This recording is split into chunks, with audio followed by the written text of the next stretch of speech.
त्या विचाराशी जोडलेला हा पक्ष असल्यामुळे या दृष्टिकोनातून आम्ही ही भूमिका त्या ठिकाणी घेतलेली आहे।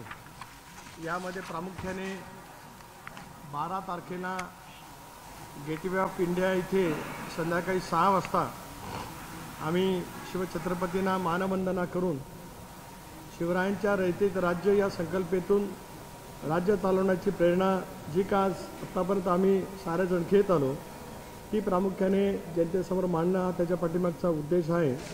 आणि त्यावेळेला समाजातल्या विविध घटकांना पक्षाच्या अधिकृत संघटना आहेत, अंगीकृत संघटना त्यांच्यामार्फत आम्ही एक कार्यक्रम हे त्या ठिकाणी आयोजित करणार आहोत। गेटवे ऑफ इंडिया देशाचं प्रवेशद्वार या नात्याने ओळखलं जातं। तिथं छत्रपतींचा अश्वारूढ पुतळा आहे आणि तिथूनच आम्ही या संकल्पनेची सुरुवात करणार आहोत। रयतेचे मेळावे आम्ही पुण्याला शिवनेरीला दिलीप वळसे पाटील असतील, साताराला प्रतापगडच्या पायथ्याशी रामराजे निंबाळकर आणि मकरंदाबादचे आमदार ते असतील, औरंगाबाद वेरूळ भोसले घराण्याशी निगडीत तिथे नामदार धनंजय मुंडे असतील, आई तुळजाभवानीच्या चरणी नतमस्तक होण्यासाठी आमचे लातूरचे मंत्री नामदार संजय बनसोड असतील आणि जिजाऊंचं जन्मस्थळ असलेल्या सिंदखेड राजाला डॉक्टर शिंगणे जे तिथले स्थानिक आमदार आहेत ते त्या ठिकाणी उपस्थित असतील।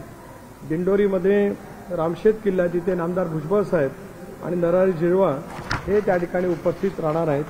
असे सगळे उपक्रम आम्ही संबंध राज्यभरामध्ये त्या ठिकाणी करणार आहोत।